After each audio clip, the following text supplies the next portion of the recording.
Hello, everyone. Good evening, good morning, depending where you are joining us from. It's fantastic to welcome you back to the Eye, both our in-person audience. It's so nice, actually, particularly to have back the in-person audience, but also the very many colleagues and friends who are joining us online.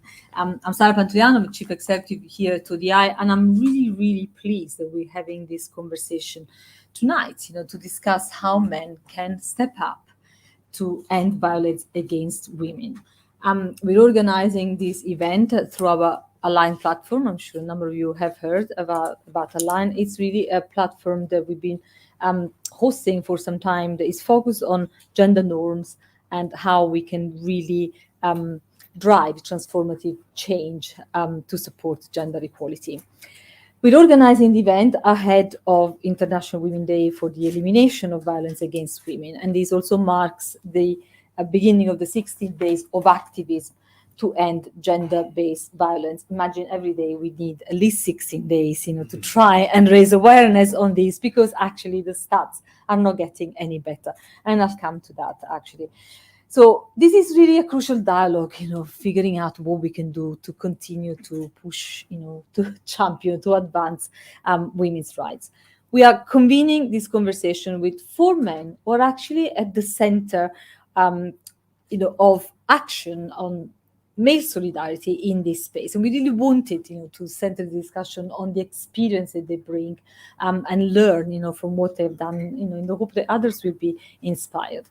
And we're convening it at a time where actually the levels of violence against women and against LGBTQI plus people in public space is actually trending upwards. Just see, what we've seen in Colorado, a few days ago, the case of Zara Alina here in the UK. The examples are countless. In my home country, in Italy. We've just published a new briefing. You can download this online. You can grab some printed copies here if there are. It's called Is No Space Safe? And this is the latest briefing that the Align platform has published, which really highlights how pervasive gender-based violence is across the public sphere. I was just flicking through it before the event started, and I've got to read out some of these statistics because they are astonishing. So in the UK, it is our research estimates that 2/3 of women have experienced sexual harassment in a public space. 2/3, and actually, women aged 18 to 34, it is 86% of women that have experienced that. In India, this rises to 92%. There's plenty of other numbers on other places, but I just thought I would also read these other particular interesting statistics that refers to workplaces. So our research says that 36% of men in the UK between the ages of 25 and 34 believe that it is acceptable to pinch a colleague's bottom in jest. It's 2022. So a lot of women activist movements have really worked hard to bring out just how pervasive gender-based violence is, to raise awareness, to call out, this violence. But we've also heard from them that it really is now time for men to step up. And so I thought, we wouldn't normally convene a male-only panel. It's in our policy. We have not done that for, 7 years or more. It's been a pledge that we made long ago. But we intentionally are speaking to men only today. And we really want men to speak to other men on this issue. Women have already done the hard work to try to, raise awareness of this agenda, to, push it up. But we're creating the space for others to pick up the reins on the back of, women's incredible activism. And so to move the conversation along, from men expressing just public outrage to actually men taking action, today's discussion will really delve on the experience of colleagues who have already done a lot in this space. They've led, spoken out, designed policy against male violence. Male violence is happening everywhere. North, south, there is no country that is immune, from this violence against women and LGBTQI. plus people. We see, an incredible backlash against, these rights. We see violence that leaves no country untouched. We carry out a lot of global work in these issues, but today we wanted to include, the UK as well in the conversation, because actually a lot of our attainments are really slipping, and our progress on gender equality is going down. We are based in the UK, and while we're a global think tank, we're having both a global and a UK-based conversation tonight. And so what we want to really try and do is shift the focus of gender-based violence prevention onto accountability of perpetrators. And in doing that, really try and expand the scope for action for our male allies, for policymakers, for supporters of change. The discussion we'll have tonight will also touch on how we can, demystify the different layers of gender norms that are at play, because I think we need some consensus on collective strategies that we can create, to generate a more gender equal world. And so, if we don't involve men to work on these issues, people will continue to face violence in their everyday lives. We're seeing femicide cases increasingly hitting the news bulletins every week in my country, every day in my home country, in Italy. And at the same time, we see women in politics being, harassed, abused both online and offline more and more. There is, as I was saying, a real growing, persistent, pernicious patriarchal backlash that is really threatening to re-entrench social norms and to halt progress towards gender justice.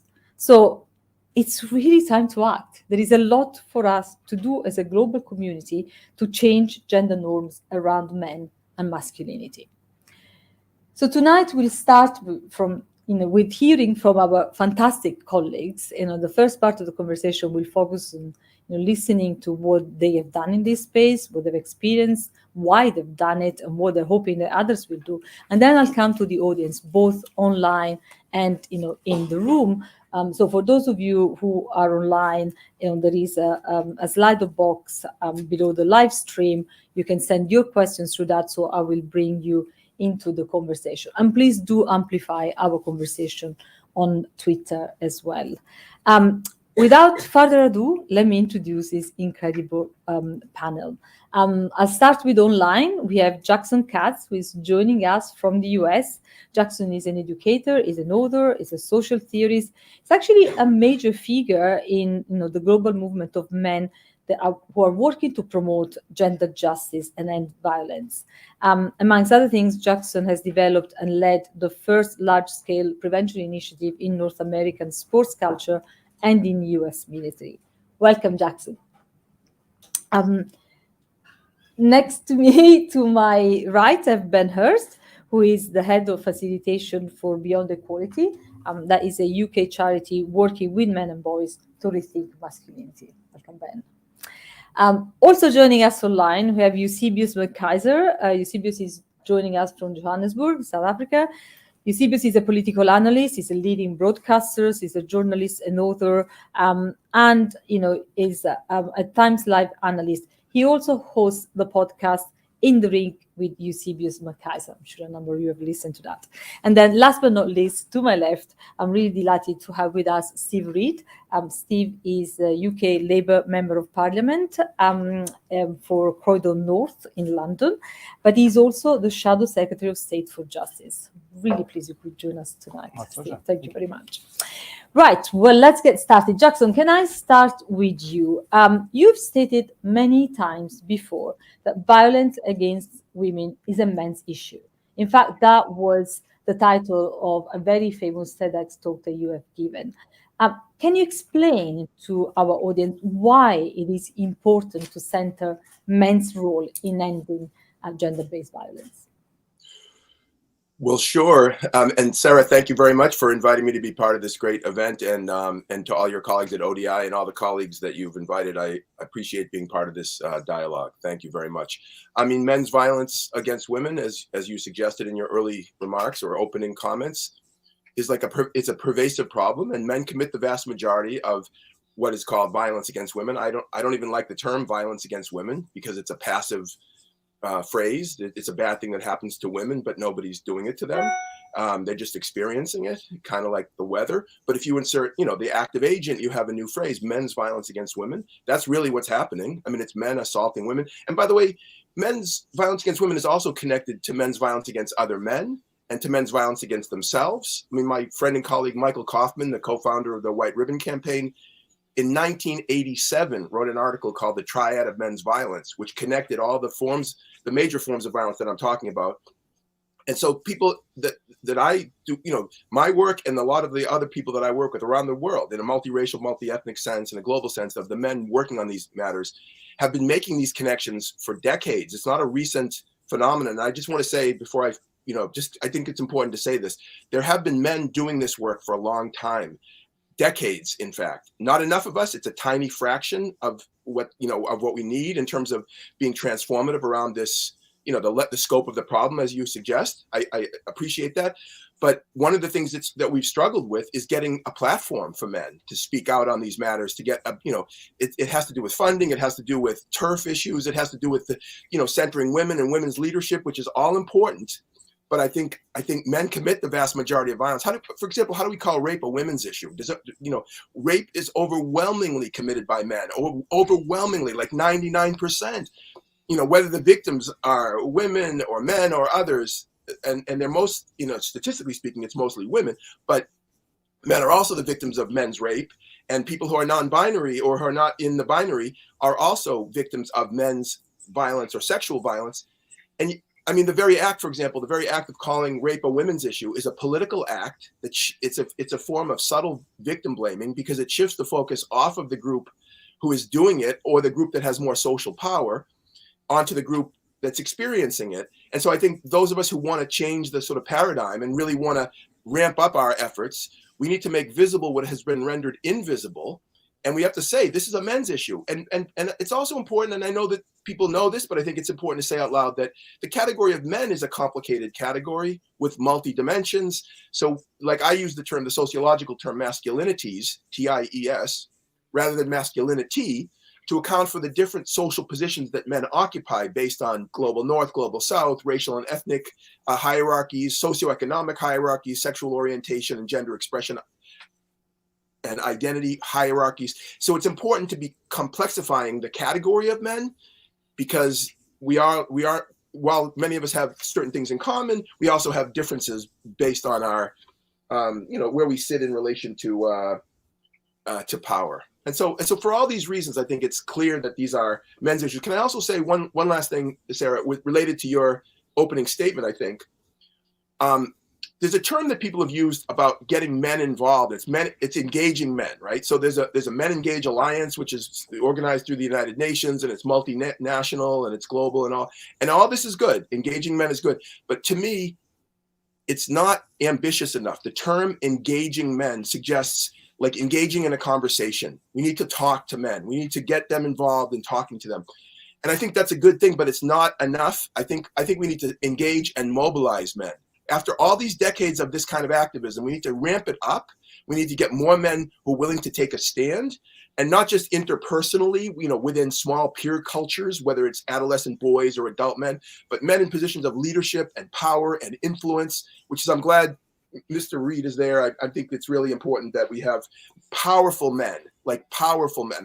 When I work, for example, on university campuses, if somebody says to me, what do you think would be the most effective intervention you could do on this university campus if you want to reduce sexual violence or relationship abuse or such, I say, get me the most powerful men on that campus in a room and let's do a training for them, because that would be have much more impact than working with the least powerful members of that campus community, which is the students. And yet the powerful men, the men who have institutional authority, who decide what's in the budget, what's the priorities, what are the training requirements, how do you set the norms in the culture, in the institution? Those are the men who have the most authority, and yet they're often left out of the conversation when we focus on young guys, young boys, or university students. It's the powerful men that need to be engaging in this conversation, and we need a lot more from them and from us. Well, thank you so much, Jackson, and I couldn't agree more with you about, the reframing of, the violence, which is men, I like that, men assaulting women and, other men, for that matter, rather than this passive against women. Ben, you work a lot with, men and boys. That's what, sort of your work focuses on. What, in your view, is the link between men and this violence that Jackson is, describing, that they, perpetrate against, women in particular, but not only? It's a really good question. Hi everyone, by the way, nice to see you all. It's a really good question, and first of all, super excited to hear from you, Jackson, man. I'm jacked to be here listening to you. I think your TED Talk was like the first thing that I ever engaged with on this topic. So it's really interesting to hear you speak in person, or not in person, online, but you're here. I think that, Jackson raises a good point, right, about that men being the active agent in this. And I think we do have to ask the question, what is it about men that means that we are this way, right? What is it about males, masculinities, that means that men are enacting all of this violence towards other people, towards themselves, towards other men, towards women, non-binary, trans people? And I think a lot of this comes down to socialization. My gosh, sorry, let me sit this home. Socialization, which is, I feel like I'm preaching to the choir a little bit here, so I don't need to over-explain it, right? But like the idea of what we teach men or what we teach boys about who they are and who they're supposed to be in the world. So we have these ideas that you get like literally from birth, right? You have a baby, and whether it's a boy or a girl, you dress it in pink or blue. You give them certain toys to play with. You teach them that for boys, they're supposed to be strong. They're supposed to be leaders. They're supposed to be dominant. They're supposed to be in charge. They're supposed to be protectors. They're supposed to be providers. They're meant to look after their sisters. They're meant to look after their friends. All of those kinds of ideas. None of these things are bad in and of themselves, right? I feel like they're all pretty neutral characteristics. But I do think there's a problem when we don't analyze the power that society then hands to those boys when they do become men, and how easily those characteristics are corrupted. And I think when we see the corruption of those characteristics, what the outcome is loads of violence, and primarily violence towards women, trans people, and non-binary people. So I think there's a real link there between those characteristics, those set of ideals that we all have of what boys and men are supposed to be, and how that plays out in the society that we live in. So we see that often, like we speak at work about how those things can be corrupted. And if they were different characteristics, this is my suspicion, right? If we change those characteristics completely, and we swapped gender identities or gender norms, and we said, oh, actually, boys are now meant to be kind, and they're meant to be gentle, and they're meant to be caring, and they're meant to be nurturing, those things can quite easily become manipulation, right? They can become control, they can become coercion. And I think actually what we spend a lot of time doing is looking at the symptoms of the problems rather than getting to the root cause of it, which I think is actually that power imbalance. So I think whatever we told boys they were supposed to be, if we told them to be those things and then let them loose without any kind of analysis of who they are in the world and what power they have in the world, actually those would become harmful and limiting towards everybody around them. So I think we've got some real work to do to analyze those little kind of bits that are floating around and those expectations that we have of boys. Great. Well, this is, a lot of the work that we do is actually, around, gender norms, and these clearly are some of the norms that, in a way, push towards a certain behavior. Eusebius, I want to come to you to ask you around actually what norms you think instead stop men from getting involved and taking initiative to, prevent or stop, this violence. I mean, Ben has talked about the violence that may, the norms that may push them in that direction. But what norms are instead stopping men, to help prevent or stem further violence? Thank you, Sarah, and thank you so much to everyone for being part of this dialogue. I was also worried that we're going to be preaching to the converted, Ben, but I think although we've got overlapping values and principles, there may be interesting differences in the detail of how we achieve an end goal, which would be the elimination of misogyny and the gender justice society, how we actually get there. I think the answer to your question is partly what Ben had set up. It is about a skewed set of power distributions across the genders, which result in men or persons who are socialized in a male labeled manner to then abuse their power and to express themselves in ways that are violent. But where I would disagree is that I think those norms that stop us from getting involved, Sarah, are not neutral at birth and then become corrupted when no one explains to us how to use social, economic, and other forms of power. I think some of those norms are intrinsically violent and violently patriarchal. So, for example, we are taught through role modeling, it's often not explicit, from a young age, that we have dominion over the bodies of girls in the playground. And when you have dominion over the body of a girl, then you, of course, don't see her morally as fully human and as your equal. And if you don't do that, you can draw the dots quite easily between early childhood role modeling of dominion over the bodies of young girls to carrying that attitude and the associated beliefs into the workplace, into the bedroom, and into public spaces where you pinch someone's behind and think that it's unproblematic. So the objectifying of women that occurs quite early on, giving psychic permission to boys to do so without any accountability and repercussion, that sets us up to naturalize and internalize some of that violent patriarchy in adulthood. Now, why does that stop us from getting involved? Because, number one, we don't see ourselves as guilty ethically of any wrongdoing. We don't see ourselves as implicated in violence. We see ourselves as fundamentally decent, and some men dare even, have the audacity even, to think of themselves as victims of a new woke culture. And those are sincerely held misplaced beliefs, because that is the depth of how much they have internalized natural dominion over the bodies of women. And we'll talk about the solution space a little bit later.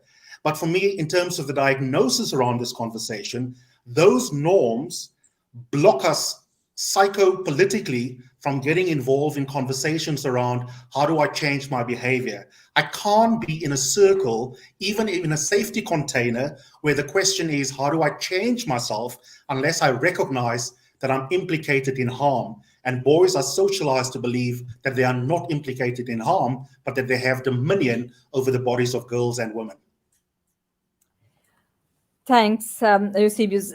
Eusebius talked about the skewed set of power distribution. I mean, that must be something you see, in politics all the time. Well, not just me. I think we all see that, don't we? And a few people have said we're speaking to the converted here, but we haven't converted enough of our fellow citizens, have we, to deal with a lot of the problems that we're facing. For instance, today, this is a symptom of it, and I'll go on to talk to what I think about the norms and structures in politics. But we had, my opposite number is Dominic Raab. We had justice questions today, and we were asking, with the International Day for Ending Violence against Women and Girls coming up on Friday, why is it that only 1.5% of reported rapes ever results in a trial? And if you're lucky to get enough to get that trial, it now takes 3 years on average for that trial to begin, which is long enough for many survivors of rape to abandon any hope of getting justice, and the case drops. If there were witnesses, people forget what they've seen. And since the government published an action plan against rape in 2015, and since then the number of prosecutions has fallen by 50%. So these are the symptoms of deep-rooted problems where the government, Parliament, is failing to prioritise this form of extreme sexualised violence, predominantly against women. So why is that happening? What are the problems that underlie it? I do think a lot of it is about power. I think violence against women is a power dynamic, just like violence against and sexual assault against children is a power dynamic. It is always the powerful abusing the powerless, and it's that rather than any other impulse that I think is playing out here. And if you look at politics, the form of politics that we have, it's very macho, very aggressive, very binary, very winner takes all. And those very aggressive macho cultures put a lot of people off from wanting to participate. in politics, many of them women, but not only women. Many groups that feel themselves less powerful are not attracted to those cultures, and yet that is the culture that we see in politics. So I think to an extent we need to change the culture of politics to make it more open if we want to deal with the symptom of that problem, which is, as I said before, something as serious as violent sexual assault, rape, going unprosecuted and unpunished. And I think we need to be working towards a politics which is more of a politics for the common good, where we accept that compromise is a good thing, and that negotiation is a natural part of politics. It's not that I'm right and you're wrong. I have an insight, you have an insight, let's talk, because there will be things I can learn from you and perhaps things you can learn from me, and then we get to a different kind of politics, perhaps a politics of reconciliation instead of a politics of division. Whereas what we've seen, perhaps since the Brexit debate kind of crystallized this, but the Conservative government sort of landed upon a form of division that benefited them politically. So instead of seeking reconciliation, they tried to widen the division, and that's caused huge problems in our society, where divisiveness, levels of inequality have deepened and become more difficult because of the politics that has been pursued. But I see a lot of that to do with power and where power lies. So what do we need to do about that? I'm very interested in how we can open up power, thinking about power as a commodity, and a commodity that more people need to take.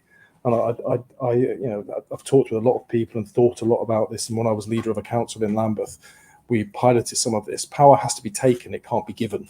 It's not something that the powerful give to the less powerful. The less powerful have to take it in order to want to accept it and use it to make change. And that's why I think social movements have a big role to play in this. But I think we need to look at devolution for sure to get power out of Westminster and into the other regions and nations of the country. But that's not enough. We then need localization so that you don't get new centers of power that are perhaps regional, but can be just as remote and controlling as national centers of power. And then beyond that, direct empowerment of people in the workplace, in their communities, over the public services that they use. And the more that you open up power in that way, the more likely it is that you create the spaces for negotiation and reconciliation, and the more likely it is that you'll find outcomes that suit people better. So I think if we really want to tackle the impact of these gender norms, power norms in politics, we have to change the structures of politics to open up power.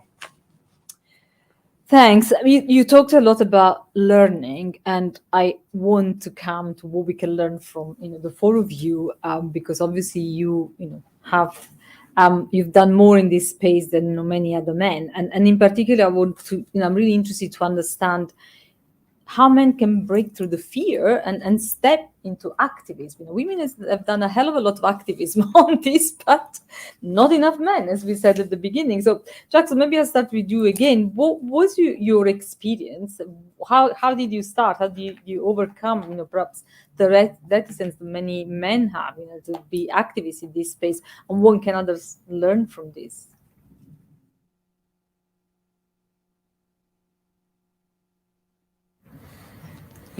Even so many, 3 years have we done that now?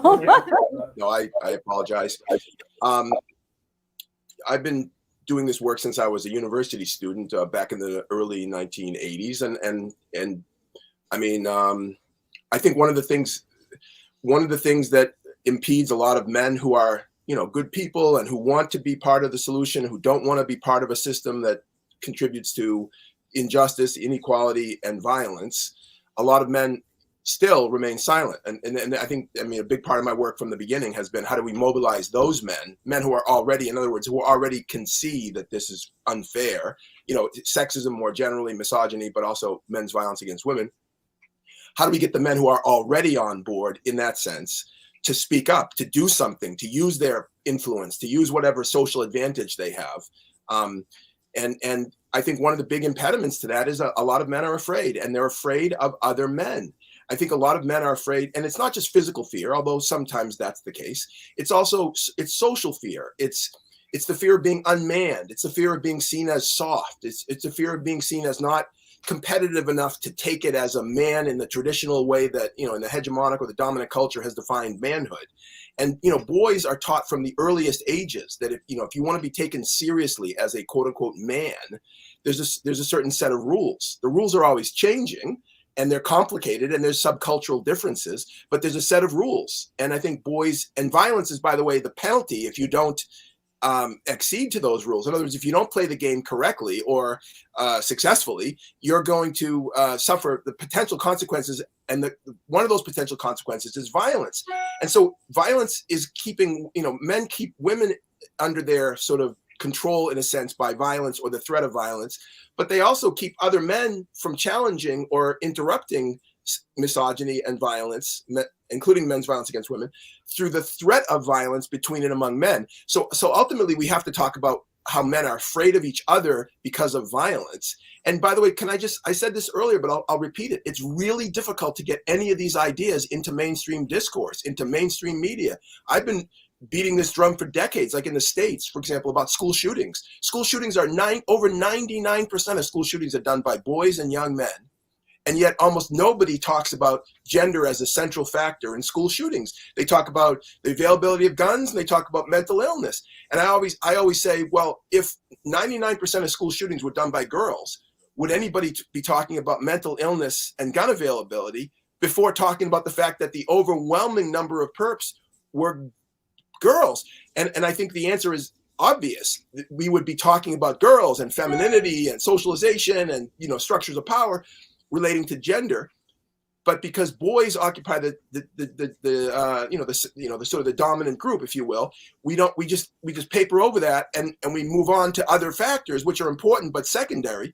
And then people will say, why do you have to even say it if everybody knows it's true? Like, for example, on the school shootings question or the mass killings, why do you have to say it? Everybody knows it's true. What happens is in the subsequent discussion about the causes of this violence, this abuse, these tragedies, you don't talk about one of the central factors. So I think part of what I think we need to do, those of us who want to take this conversation to scale and not just keep it within confined sort of subcultures of intellectuals and academics and feminist activists and domestic and sexual violence people, all of whom are doing incredibly important work and have been doing world-changing work for decades now. To take this to the next level, we have to figure out how to get into mainstream conversation, mainstream discourse. One last thing, the analogy directly that I often use, and I'll use it right now, is white people and racism.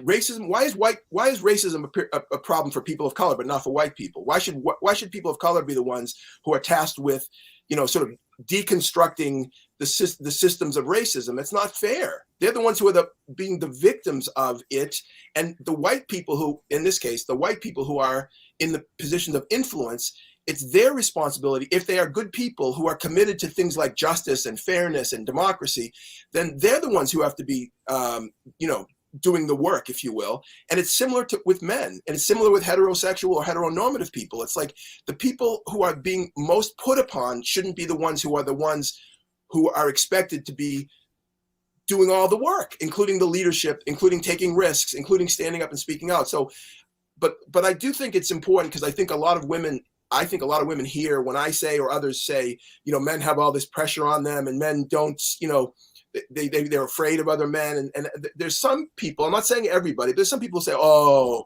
we're supposed to cry tears for men and how much pressure they're under and how they can't handle it.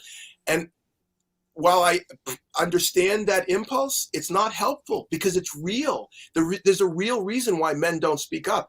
And there are real policing mechanisms within male peer culture that keep boys, young men, and adult men silent. And if we don't talk about any of this, and we don't acknowledge about these fears, and then we don't have more adult men who are in positions of influence taking the risks, standing up and speaking out, then we're going to have what we have, which is lots of fearful people keeping their head down, not speaking up, and the problems continue and proliferate. Thanks, Jackson. Very powerful.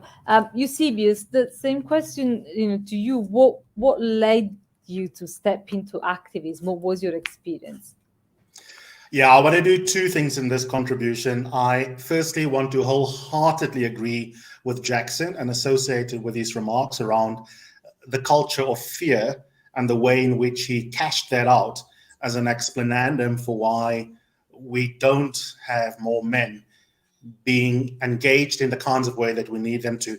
But I want to add to that, Jackson, another element of fear, which is an important, awkward, but important self-examination point that I don't think we talk about either.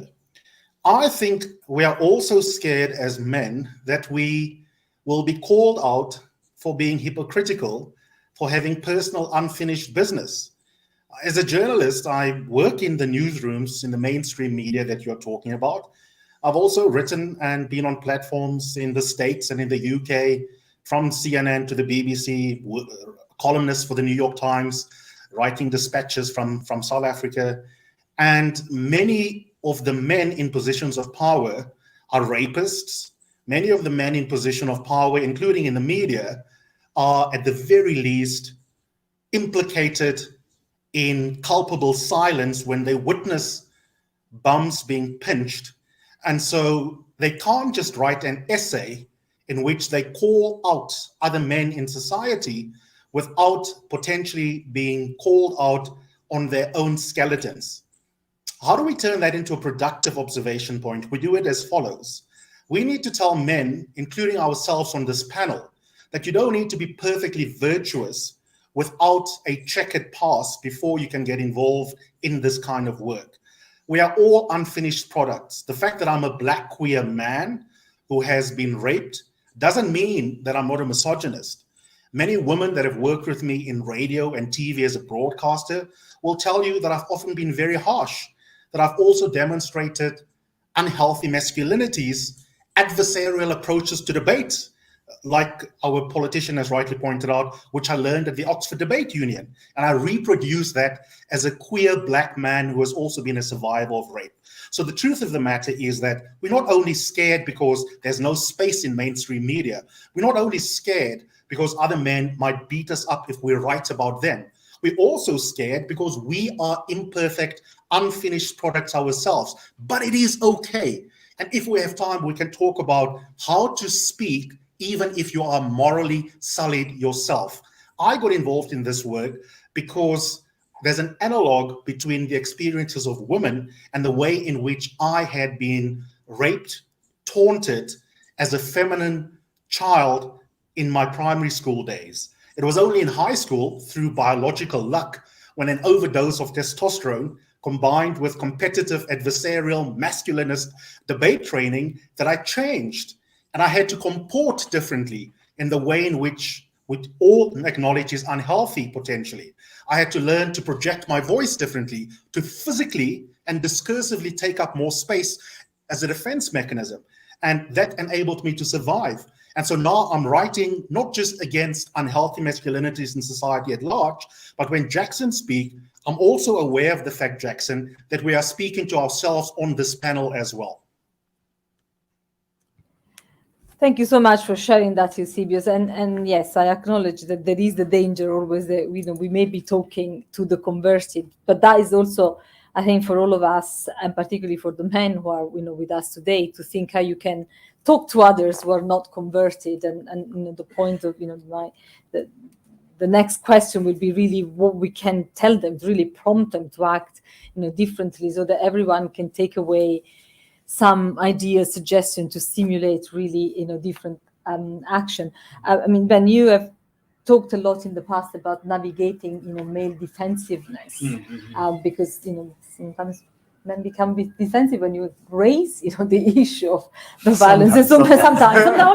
Yeah. So how did you get past that, and how do you help others? It's a good question. And do you know what I think? Without repeating everything that's already been said, those are really good answers, guys.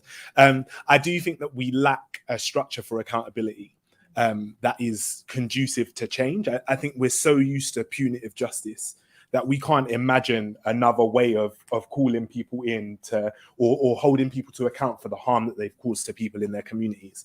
So I do think there's a really difficult piece of work for us to do there as men talking to other men. And actually the way I got here was like completely by accident. So I trained to be a pastor. I went to seminary. I did 3 years of Bible college. I got kicked out in my last year because I'd had sex, which was super awkward. My parents didn't talk to me for a while, but we got past it. We grew. And then I came out of studying and was like, what the heck am I going to do now? Because my plan had gone to trash. And so 2 of my sisters were teachers. They were like, you should teach. And I didn't want to study anymore. So I got a job as like a substitute teacher for a couple of years. And I did that until I started to hate kids. I don't know if there are any former teachers or teachers in the room, but the staff room it's a dark place, man. It's a horrible environment. But after that, I went to a sex ed charity because obviously I knew about sex at this point. So I went to a charity that was teaching sex in schools in South London. And I did that for a couple of years. But my job there was to develop a boys project about becoming a good man. And so when I was applying for this job, I was like, yeah, no problem. I can. And then I sat down on the first day and thought, what even are we? What is a good man? What are we talking about? And also, how do you convince boys that they're supposed to be that? So I started researching other organizations, watched a couple of TED Talks, pretended to read some books. Yeah, Jackson's was one of them. Pretended to read some books and then watched some like YouTube videos and found the organization that I work for now. And I contacted them. I sent them an email and was like, can you share the resources? And they said I could have the resources if I came to the training. So I came to the training literally because I needed to make a project, right? And I was going down this line of like rites of passage. There were people saying, teach boys to chop down trees and they'll get in touch with their primal masculinity, or show them how to lay bricks and build houses and that will make them into good men. None of which is entirely wrong, but just not my vibe. Like I grew up with 3 older sisters, so I was playing with like Barbies and action men at the same time. And so I turned up on the first day. And I think this speaks to the question that you've asked, right? Is like, how do we do this in practice? When I turned up, I was expecting to get like a long 7-hour lecture on why violence against women and girls is a bad thing. And actually, they just asked me a bunch of questions about my own relationship to masculinity. They asked me about my relationship with my parents, about what school was like, about my opinions on different things, what women should wear, why people get raped, why people experience sexual violence, all of those kinds of conversations. We spoke about mental health. We spoke about emotional literacy. And for me, this was my first time being in a room full of men where they were actually talking about real stuff.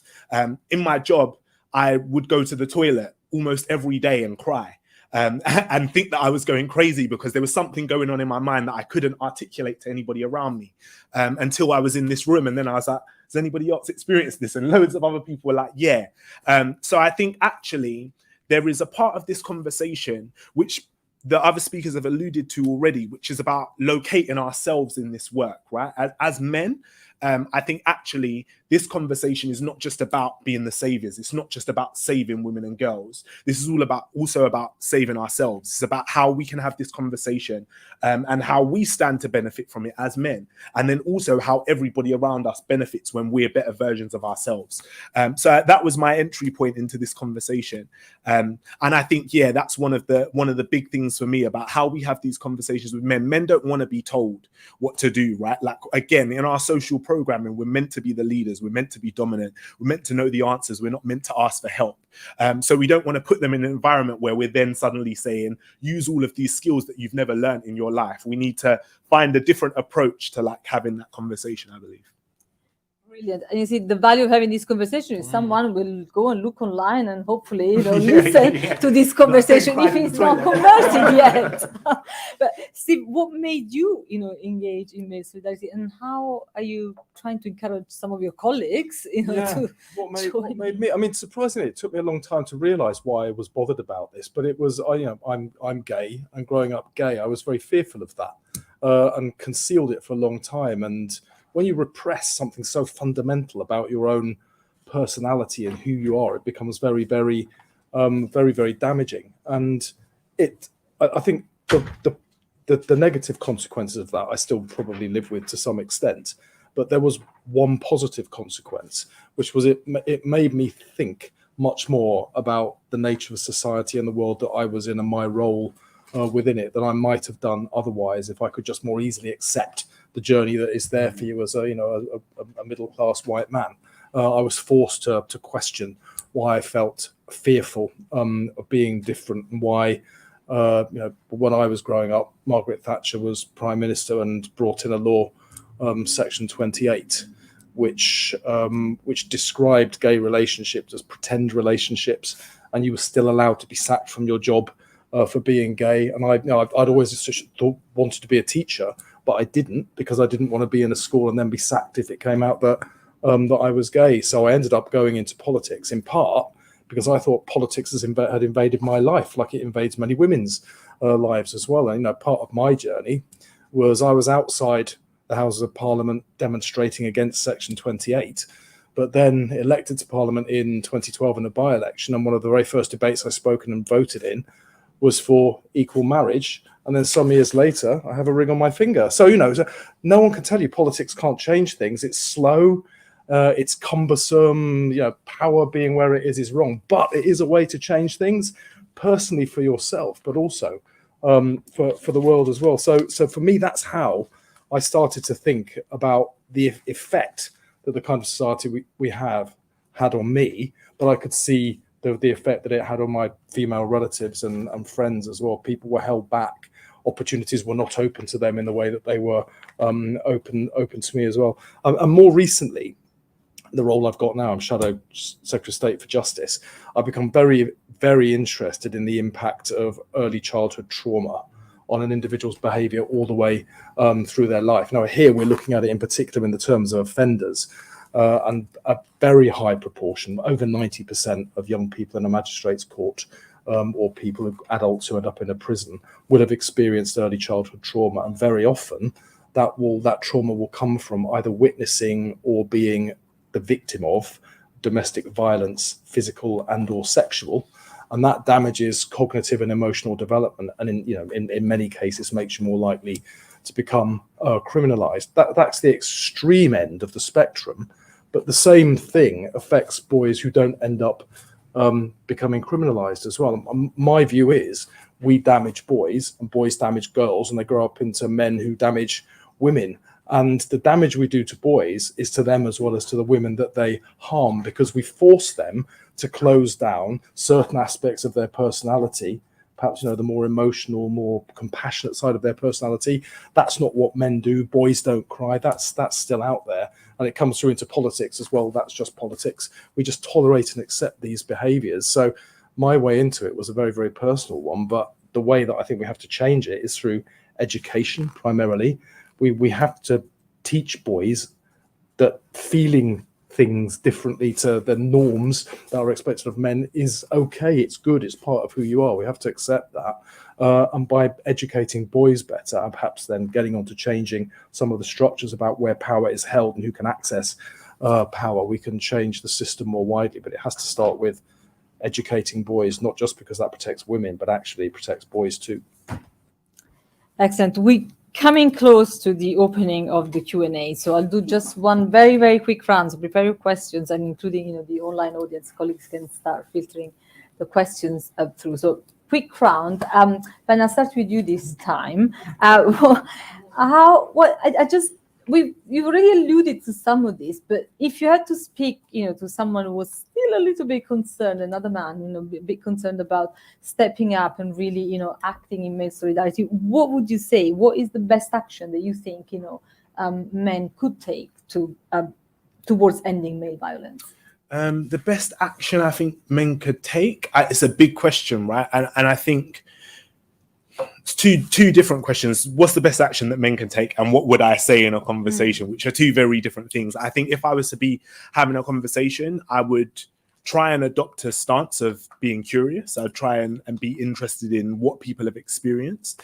I think we homogenize men, right? I think that we treat them like they are all the same. And that's like, in some ways that massively plays out in our benefit as men. But in other ways, that's quite harmful. So I think I would be really interested to ask questions like, when did you first become aware of your gender? When was the first time you realized you were a boy or a man? what did you learn from your same-sex parent or carer or guardian about your gender, and all of those kinds of questions, which I think open up a world of conversation around why people see the world the way that they do. And I think, like I've said, I think sometimes with this conversation we try and skip to the end point.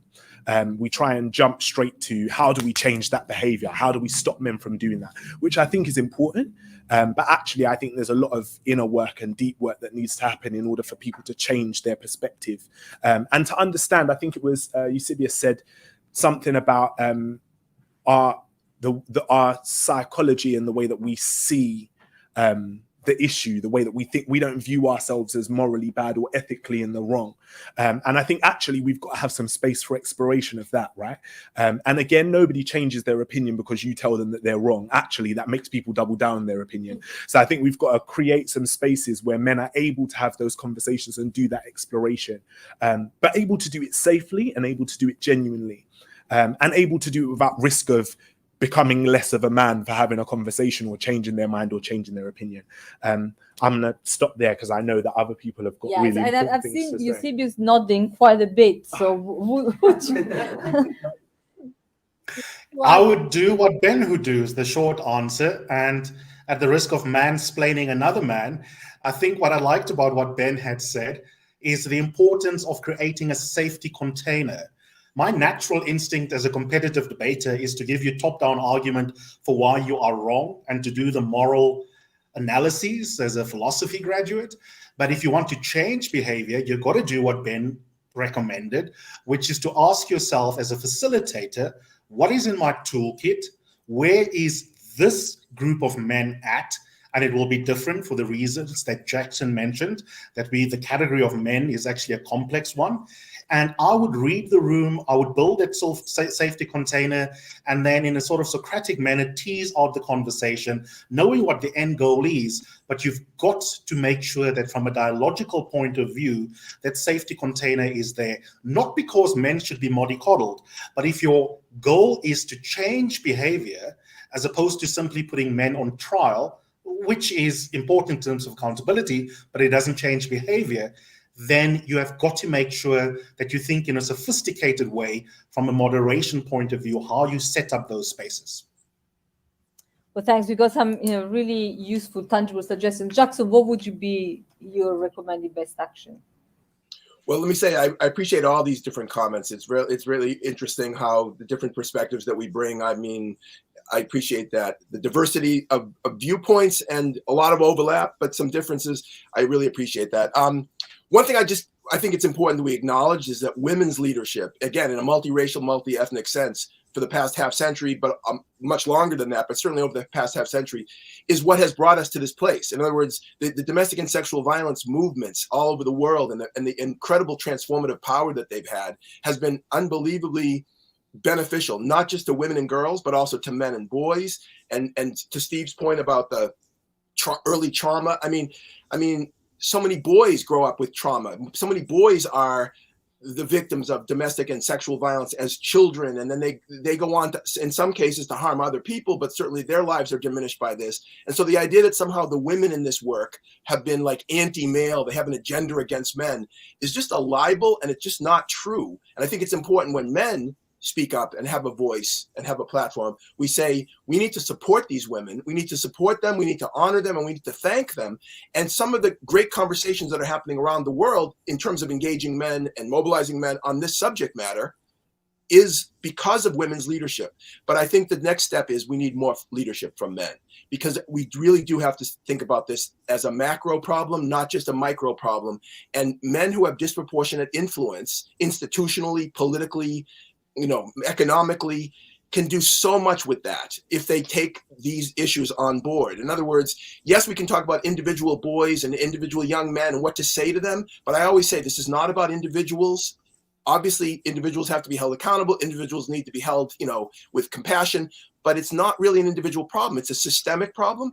And this very conversation, think about the men who have power in our societies. When I say power, economic, political, institutional, they can help to create these kinds of dialogues. They can lift up women who are doing the work. They can bring men and others, not just men and women, but across the spectrum, into these kind of conversations. But a lot of men to this day say it's not really my issue. I don't commit these acts of abuse, and therefore it's not my problem. Although I have to say, Eusebius's point, I totally agree with.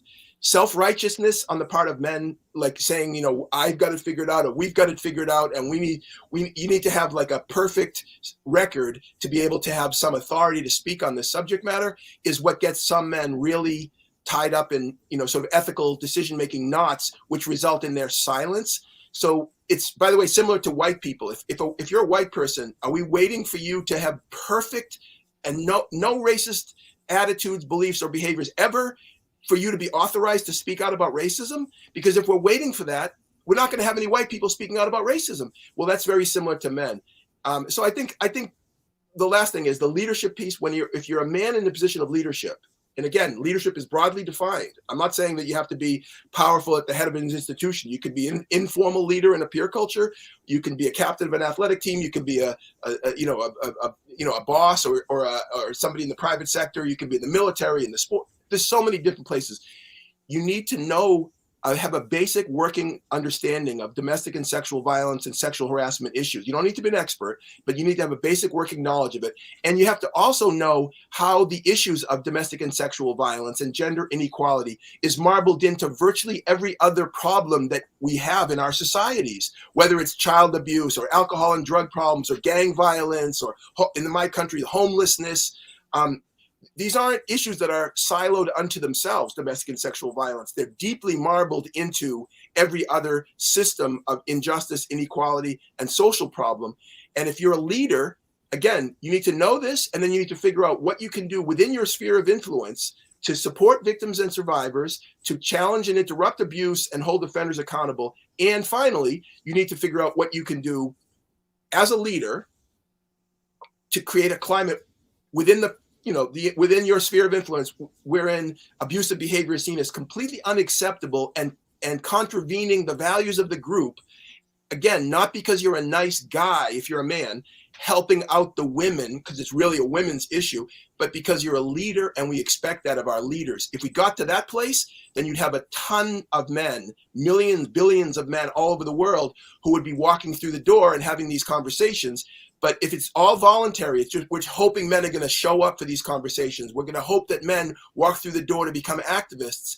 We're going to be waiting for decades and centuries. But if we say that these are priorities and that people who are institutional and political and cultural and religious leaders, we expect that of them in the 21st century, then men will walk through the door who would never have walked through the door, and they'll hear things like Ben was saying and others, which is, oh my God, I'm getting a chance to actually think about my own self, my own life, my own challenges, not just my behaviors towards women, but towards myself, towards self-care, towards my own health, towards other men, because that's what you get when you start engaging deeply in this subject matter. Thanks, Jackson. I really hope that many listening to you and feeling, that sense of driving, that leadership that is so critical. Steve, I want to ask you a slightly different question to end before open to the audience, because it just, as I was preparing for the event today, I was thinking about everything that we've heard over the past few weeks. And obviously there's been a lot in the media in terms of, violence, not against the women, but perpetrated by men. And the response we've seen has all been, about Ben was talking about punitive justice, putting more people in prison or pushing, to have more people in prison. And we know from all the research that we've done, the carceral action is not the answer. It's about how we work on the structural drivers of violence.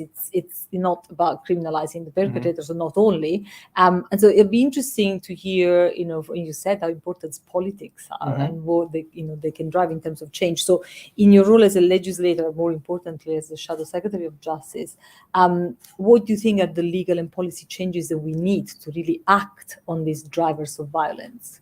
Well, I mean, first of all, I don't think it's just legal. I mean, being an MP, I see myself as a link in a chain that goes right round society. I have a role as a legislator, but quite often we're way behind the curve as legislators. My experience about equal marriage, I think Parliament did that way after most people have decided that was a perfectly acceptable, legitimate way to be. So legislation doesn't always lead; it quite often follows. But that need to catch up is often there. So, you know, I do think misogyny as a hate crime ought to be recognised as an exacerbating factor when sentencing is happen, simply to recognise the way that most of the world feels about this already. So I don't think we're leading on that. I agree hugely with what Jackson was saying. That was just so fantastic. And I think leaders in whatever way we have that position and role models, we have to speak out about things like this, which I think was very interesting. You've got an all-male panel trying to demonstrate male allyship on this agenda, because we can never leave an issue to the group that is being marginalized or victimized by a particular power dynamic. It's really important that men demonstrate allyship in this, just as the same way that white people need to show allyship on racism, or heterosexual people on LGBT issues, so essential to all of us, that we recognize the common humanity behind all of this and our shared interest in our friends, our neighbors, our fellow citizens being able to live their lives to the fullest possible potential, not just because it's good for them, but because it's good for me, it's good for all of us, that everyone should succeed to the maximum, because we will all benefit from them achieving the maximum potential that they possibly can. One other point on politics, which is very macro compared to some of the micro about the individual leadership that we can all show in our lives, whatever roles we happen to find ourselves in. But I do think we have to change the structures that hold power so much at the center. They're all designed to keep power in the hands of those who already are powerful, and to prevent the less powerful from being able to access it. And then in the same way, I think you can't push water back up a tap. You're not going to get open power through a model that was designed to be very, very top down. So I think some of the, it's boring, it's not mentioned on doorsteps when I'm out talking to voters, but actually the architecture of power and how we unlock power and how we can create new institutions and structures, and perhaps strengthen existing institutions that allow people to assert voice, particularly people who would perceive themselves to be lacking power, is how they can take that power back. And I think it's only by doing that we can get to a new culture in politics that is much more about reconciliation, compromise, and negotiation for the common good of all. Couldn't agree more. Thank you very much for that. Audience, it's your time to engage in the discussion. Raise your hands. I'll come to you made an effort to come here, so I'll come to the in-person audience first. Raise your hands, say who you are. There is a roving mic somewhere. They'll come to you. Also introduce yourself, say if you have any affiliation, and if your question is directed to anyone in particular. And I'll take 3 or 4, and then we'll come back to the panel. Hopefully we can get in a couple of rounds. Who wants to start? Someone at the back there. Hi, thanks, Rebecca. I'm newly at ODI, but I used to work for a conflict resolution organization. When you talk about men taking kind of control of this issue, for want of a better phrase, I think it was interesting earlier that it was mentioned that men are often socialized to believe that they have power over women's bodies. How do you navigate the dangers of this being another form of power? The fact that you choose not to abuse me is the same exertion of power over my body than if you choose to abuse me, arguably. And I think I've seen in work we've done in Southeast Asia and the Pacific particularly, a danger of relying on positive masculine stereotypes that reinforce a different type of patriarchy, a responsibility for women's lives that doesn't really redress the balance. So yes, my question is, how do you navigate those conversations to make sure that you're not just reproducing a different set of cultural norms? Thanks, Rebecca. Only easy questions from ODI staff. Right, colleague here. Thank you, everyone, for your, insightful talk and, comments. My name is Gurpreet. I work in the gender sector, particularly, on incels and counterterrorism, newly in that sector. My question is slightly linked to the first question. It's on consent and rejection.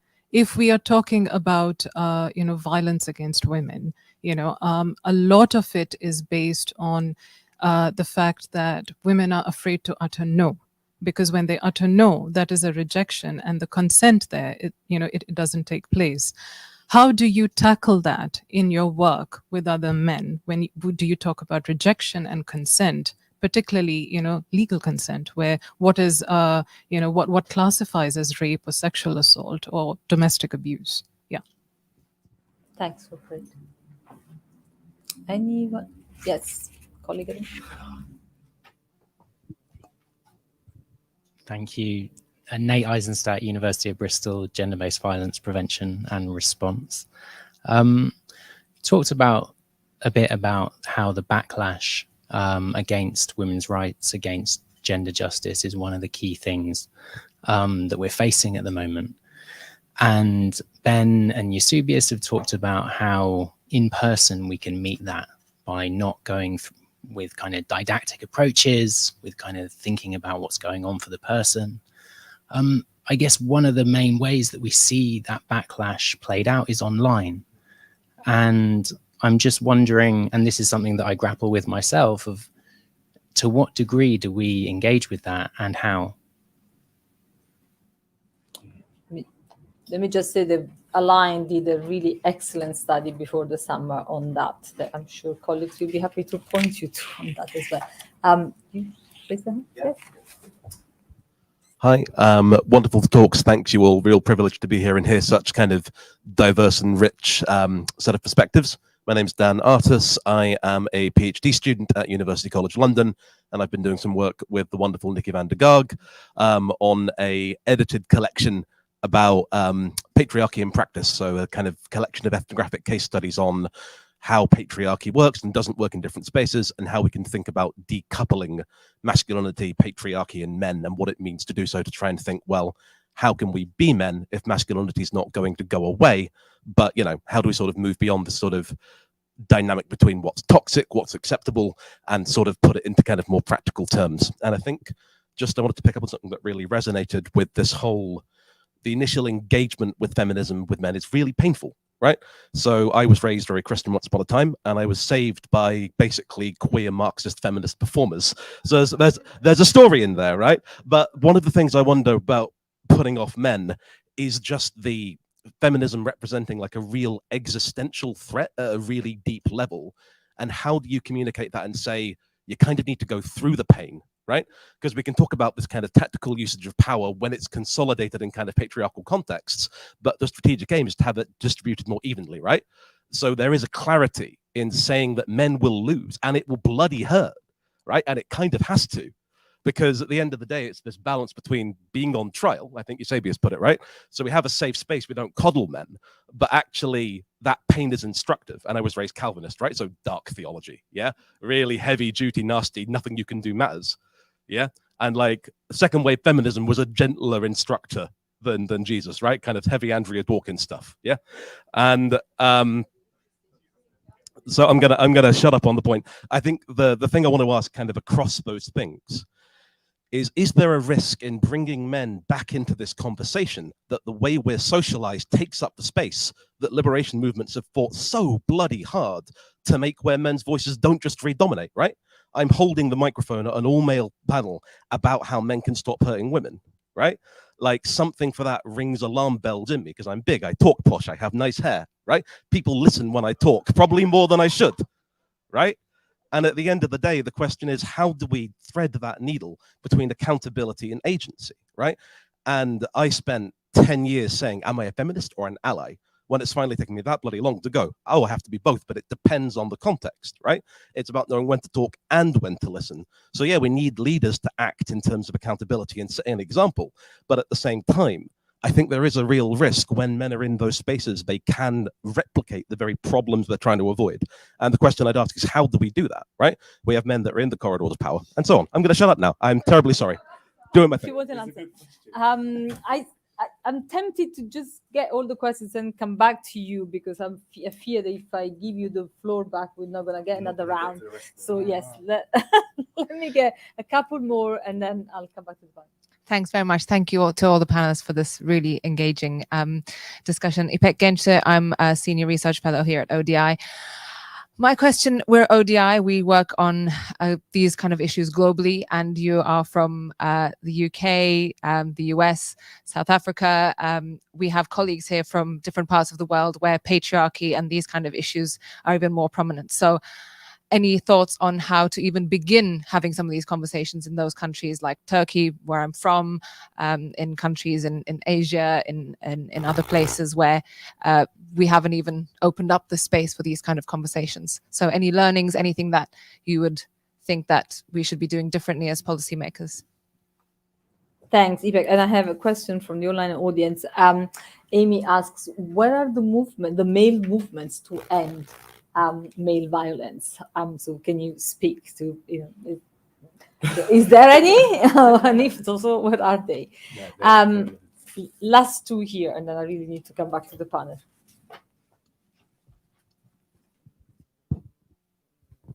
Thanks very much. It's been a really fascinating discussion, so thank you very much to all the panelists.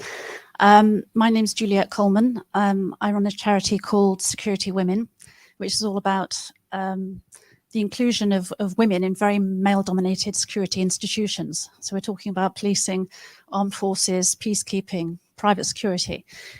So I was just thinking that when you're talking about changing how society actually operates, when we think about the world now, we've got war, we've got a situation where the media talks about winning and losing. But I want to bring it back down to, where is the real power? And, you're talking about these really powerful, very male-dominated institutions, 97% male-dominated across the world. We've got to change those and get women in there to actually level up the power base, if you like, but also to change the culture. I very much believe that we change the culture of those institutions and bring in human rights and treat everybody with respect. Thanks, Julia. And finally, the colleague at the back. Thank you so much. My name is Eleanor. I'm actually an intern here at ODI, but I was just curious on an interpersonal level, when confronted with these conversations with, let's say, like my male friends, I find a lot of them are very apathetic towards this issue entirely, which I think has been briefly touched upon by the other questions that have been presented. So I guess my question is, how would I or my friends who are interested in this issue bring it up to people who are just generally apathetic entirely? Great. And we sort of touched a little bit on that. Who wants to start? Jackson, Eusebius? Well, if you start, you can choose. Towards the end, you left to answer the ones that haven't been answered. Okay, I'll start then. Firstly, the questions are brilliant, irreducibly complex, voluminous. We can't do justice to them, and it would also feed into the idea that a bunch of men have all the answers. So that's my excuse for giving you half answers. I'm going to randomly pick two, although all of them are interesting and important. The consent question is an interesting question, both from a legal reform point of view and also from a socialization point of view. I don't have answers, but I want to plant these thoughts into the blogosphere and into the physical space over there in the UK. I think we've got to seriously think in each of our jurisdictions about redefining consent to make it explicit that you need an enthusiastic yes before someone at an absolute minimum can be regarded to have been granted consent when it comes to, for example, penetrative sex, to take one aspect of a potential violation. The idea that there is implied consent should be explicitly legally unacceptable, and the gray areas should be eliminated by rethinking aspects of criminal law. Obviously, from a comparative law point of view, there's complexity there because there are questions that will be country specific. So I will leave the principal point there, but I want to add this rider. In addition to legal reform around the consent question, institutions often have the opportunity in terms of administrative law in many jurisdictions to not follow strict criminal law standards And I think they need to, in terms of the leadership Jackson speaks about, they need to experiment and try and push their constitutional space to do so. For example, if I am in charge of disciplinary processes in the workplace or the university in London or Oxford or Cambridge, I might be able to have a different evidentiary standard that I introduce as an institution-specific one for purposes of workplace labor relations and contractual obligations that is slightly different to the beyond reasonable doubt standards of criminal law.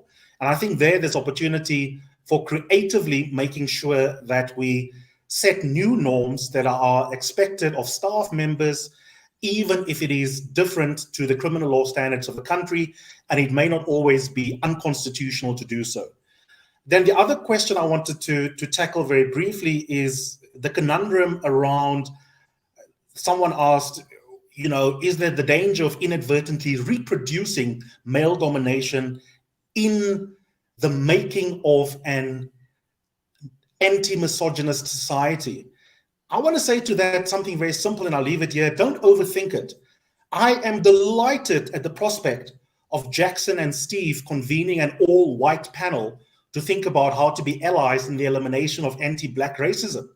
I will not think that I am not being given a chance as a Black interlocutor to be in an important space where I can regale you with stories about being guilty of being Black while walking Oxford Street in London or Soho in New York.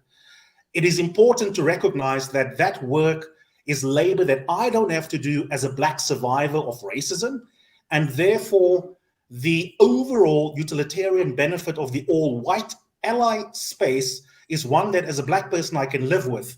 I also want to just go to the cinema or go and read poetry about daffodils while white people exclusively do the hard work of thinking through how to not be white supremacist. And by analogy, I think we should be comfortable with men working on men because we are the perpetrators. And so we had better spend more time with ourselves thinking through how to be meta human beings in the world. Very much. Jackson, am I getting the sense you want to come in? I can't see you Sure. very well. I was just affirming non-verbally Eusebius's comments, but I can jump in. Why not? Again, a whole bunch of great questions. One way to think about some of the different strands of what we've been talking about is the for lack of a better word, the benefits to men of doing this work and men's health, right? The men's health movement, which is thinking about the ways in which cultural ideologies about quote unquote manhood have harmed men's, self-care. They're going to the doctor. They're taking care of their emotional, physical, sexual, relational health because that's somehow unmanly. The men's health movement that connects cultural beliefs about gender, specifically, manhood, to bad outcomes for men's health is a direct outgrowth of the feminist-led women's health movement, which started in the early 1970s, looking at ways in which women's health was directly impacted by their subordinate gender and sexual class status. And yet the backlash movement, the anti-feminist backlash movement globally, often will say things like, well, feminists don't care about men. They don't care about men's health. Look, men die earlier. Men have all these workplace deaths. Men have all these problems that you don't care about. It's not true. In fact, some of the best and most thoughtful work in advancing men's health has come from feminist women's leadership. And some of the main intellectuals and activists, therapists, doctors, and others in the men's health movement explicitly credit feminist women's leadership for giving them the intellectual and political momentum and ideas to do their work. So it's not one or the other. Like I do think that power, and then Steve's comments about power, it's interesting and important to think about power and how do you decentralize power and all that. And I appreciate this multi-dimensions to these issues, but I do think that we have to be complex in the way that we think about this, and men will benefit. If men have wholer lives, if they are less constrained by traditional ideologies of manhood, they will benefit, and all the people around them will also benefit. I also want to say, people didn't mention this, I don't think, but porn culture is incredibly pervasive in the global sort of space, all over the place, porn culture. And porn culture, talk about the enemy of teaching consent.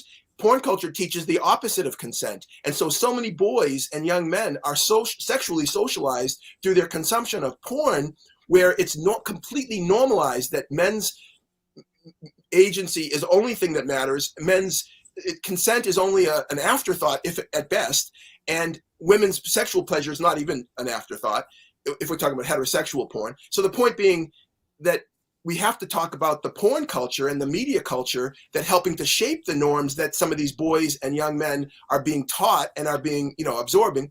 And finally, I don't think somebody explicitly asked this question, but I hope it gets to some of the pieces of the questions that people and the comments that people made.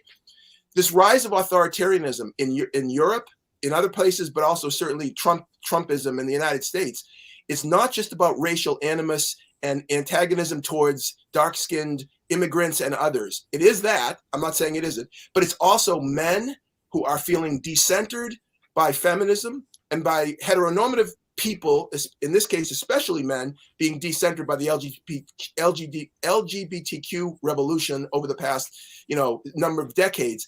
And yet in the discourse, the conversation about the rise of radical right-wing parties and movements in Europe and the States, there's very little discussion about the anti-feminist aspects of that. It's race is centered to the exclusion of gender. And I think it's important to talk about why does Jordan Peterson so popular? Why does Andrew Tate so popular? In part because they're tapping into millions and millions of young men who are feeling decentered by these changes that are happening, by women's advancement, for example. And if we don't give those boys and those young men and those men a positive way that they can be part of the changes that are happening in their societies and bring them in, call them in rather than call them out for bad behavior, if we can't figure out a way to integrate them into the positive developments that are happening, then the right is open arms for those people, for those young men. And the right is saying to those people, come to us, come with us. We'll fight to keep you on center stage, make America great again, which is all about put white men back on center stage again. And I think as an anti-fascist activist, I feel like that's what I am. I mean, I'm working against fascism my whole adult life. I think we have to talk about this as a real danger, and that the gender subtext of these political movements has to be brought to the fore. Thanks, Jackson. Just to reassure you, this is something that the team here at ODI has done a lot of work on, and also demonstrated through our research how well-funded this patriarchal backlash is. How there is a really concerted, well-organized, well-supported financially, coalition of actors that is really pushing for this regression of the gains that women have made. So it's something we're very, very focused on here.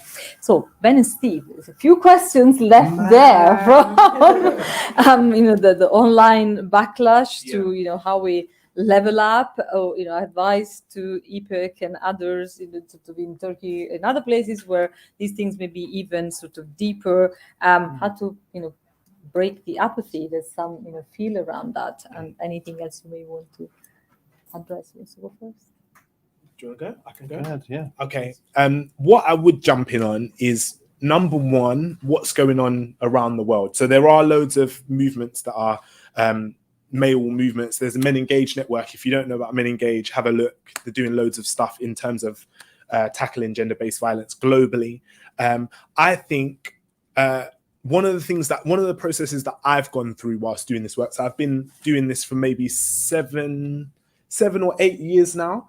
And I think there was a real moment, maybe my second year of doing this work, where I realized that it wasn't just us.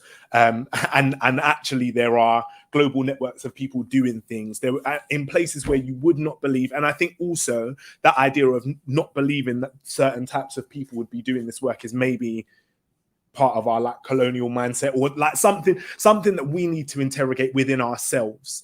But I do think if you look, you'll find people. No matter where you look, there are people mobilizing on the ground in communities. They might not use the same language that we use. They might not call it feminism. They might not call it activism, but they're doing stuff to try and end those problems in their communities. So I think actually Men Engage do a really important piece of work, which is connecting the dots between all of those organizations, so we're not all reinventing the wheel over and over again, which I think leads me to another point that I wanted to touch on, which was about whether we are replicating the same structures as men or as people who are doing this work. And I think actually the answer is that we're guilty of that. And that we can't, I think one of the hardest pieces of work to do is to reimagine anything. And so it's really difficult. It is really, really difficult to imagine a version of this that doesn't just look like patriarchy. And so even in our aims and our objectives to get women in leadership, we're replicating the same thing, right? And often when women reach those points, they just have to behave like men anyway, or like what men behave like in those areas. So I do think we've got a lot of work to do, but I think I take solace personally in the fact that this is a movement, right? And it's not just about individual people doing individual pieces of work. I think it's really important. Like, you're probably asking the wrong person, because I feel like I'm in the trenches, right? Like I feel like I'm on the ground having the conversations with the men that don't want to listen, with the boys that are throwing pieces of paper around the classroom. But I do think that actually there is a real importance in interrogating and robustly like challenging your view on what your work is, working with academics, working with scholars, working with people who are in the field, working with other agencies, with women-led agencies, with agencies that work with survivors of violence, to make sure that your approach is always informed by those people in whatever work you're doing. I think that that's really important. This is super meta, man. There was so many big questions. I think I just want to speak to the question that you asked. I feel like you're asking it to me. And I think actually you're right? It's painful. I think one of the big things is that there's no shortcut. And I think we live in a culture at the moment that wants to instantly change everything. So we want to move people from the point where they've never thought about this before to the point where they are 10-year-in activists in 2 days. And they're not going to do that, right? I think actually there is a real process of grief that takes place when you come to terms with your own positionality and giving up power. And we look at people and we point at them and say that they're bad for feeling that, but you can't control your feelings, right? So I think we've got to hold space for people to go through that process, hold space for people to grieve, for people to feel the pain, for them to heal, and then to start their journey of allyship and activism.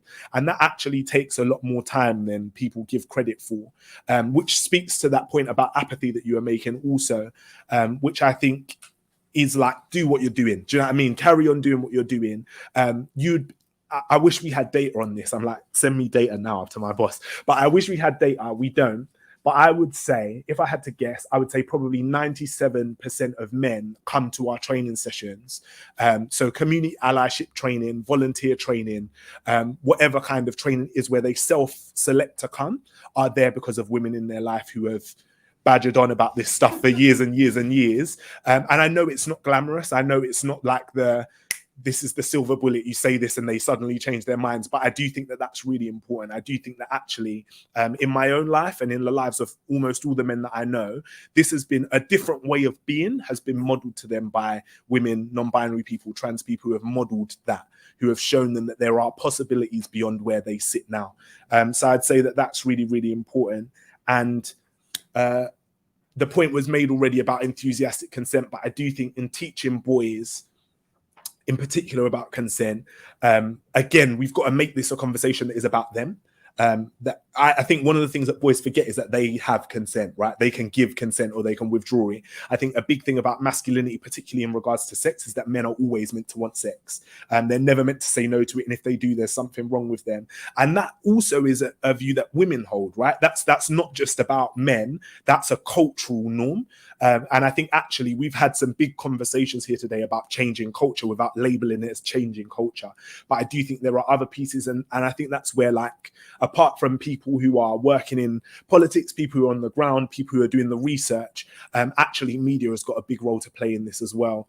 And those other, like, I think art has a massive role to play in this conversation about changing culture and changing norms for people, the messaging that we're all receiving. Sorry, super jumbled thoughts, but I think I'll pause there. Still needs to go back to vote in Okay. Parliament. So Oh, I'm it's keen to... not that important, man. Chill out. No, I feel I'm going to bring the tone down now. I mean, first of all, thank you for inviting me to be part of the conversation. It's incredibly stimulating and important that we create spaces to have conversations like this. Somebody mentioned human rights, and you know, I don't think this is a small point in all of this, because we have a government here. You know, the Human Rights Act in our country is a constitutional piece of legislation, which means it underpins other parts of legislation, and the government wants to rip it up. they want to bring in something called a Bill of Rights, which is actually a rights reduction act.